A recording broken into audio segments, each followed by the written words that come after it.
Welcome back to A Lot of Adventures. My name is Ed, and today I'm announcing that I'm actually going to Russia. I got my visa approved, so I'll be traveling to Moscow, Vladimir, and St. Petersburg.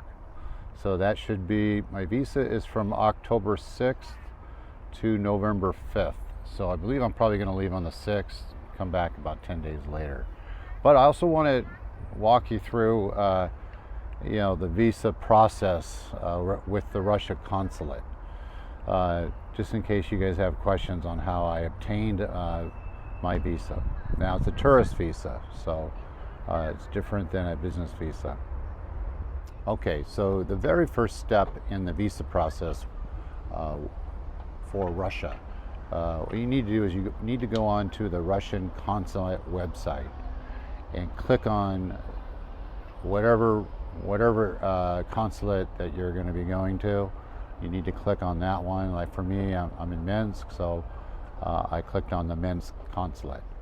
Okay, and then once you go on there, you need to go ahead and request an appointment.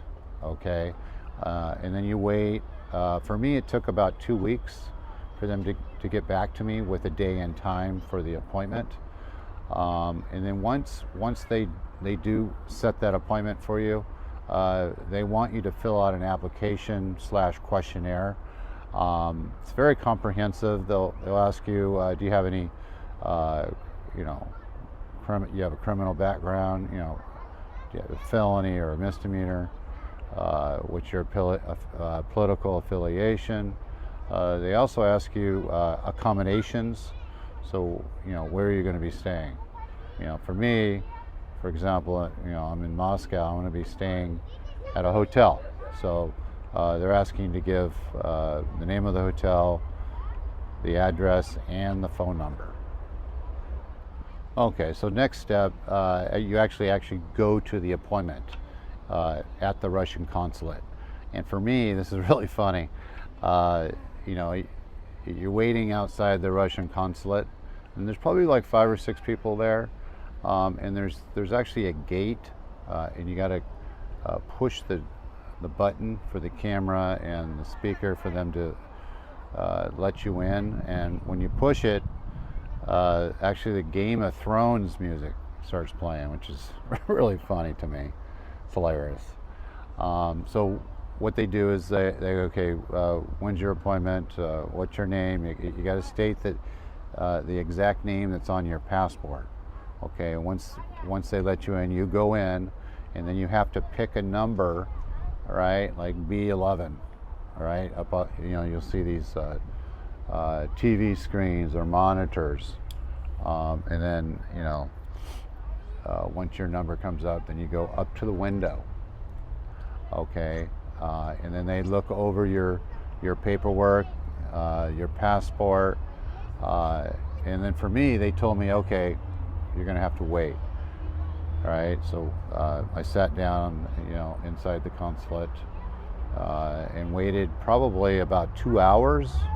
Right, took a while. I was last. I don't know because I'm American, but I was last. There seemed to be like a really tall, big Russian guy looking over my paperwork. He was looking over everyone's paperwork, but they seem to be concerned with mine, just probably because I'm American. But I eventually got there. I got to the window, and they told me that I actually have to have a host, because I'm applying for a tourist visa, and I actually have to have a travel agency host me. And they actually had someone across the street that they partner with. So all we did was we walked across the street. There was this nice lady. She was in one room. She helped me with the paperwork. It cost $70, so it was right around 210 Belarusian rubles for her to host me. Okay, and then once I pay and she stamps the paperwork, then what I did was I walked back over to the consulate. They buzzed me in. I showed that I actually have a host. They said, great. Okay, come back next Wednesday. Okay, so I went back the following Wednesday, and they told me that I was approved. So I was like, yeah, and I thought it was only going to be 30 Belarusian ruble. I don't know why I thought that, but it's actually, it cost me around 560 rubles, which I think is around $180. So that was a little shocking. I didn't really have the cash on me, so I actually had to leave and come back, and you can't give them cash. What you have to do is there's two bank machines, bankomats or ATMs, that are inside the consulate. One of them is to get money out, and the other one is to actually put in. So I owed 560 Belarusian rubles. You need to put that in that machine, and then what it does is it spits you out a receipt, and then you take that receipt and you take it to the window for proof that you paid your money. All right, and so I did that. They said, great, okay, come back Wednesday for your visa. So I went back the following Wednesday, and they gave me my visa. So what they did was they said, here, give me your passport. So I gave them my passport, and what they did was they glued the visa inside my passport, so I can't lose it. So I think that's what they did with all visas anyways.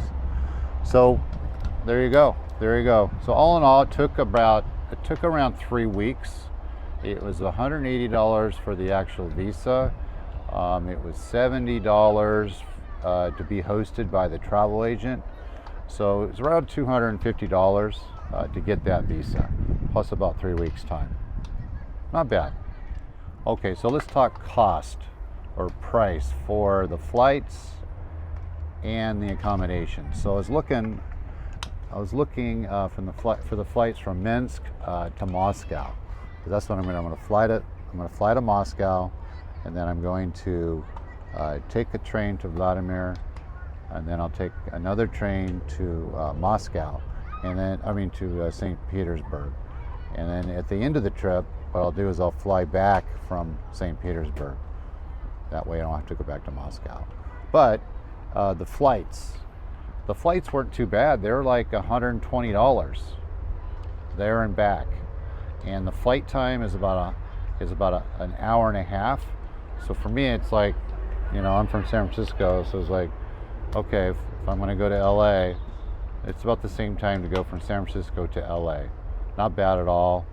I could leave. I plan on leaving like, Friday morning, getting into Moscow late morning and checking in by noon and ready to go. And then on Sunday in St. Petersburg, I can have a full day there, and then come back in the evening.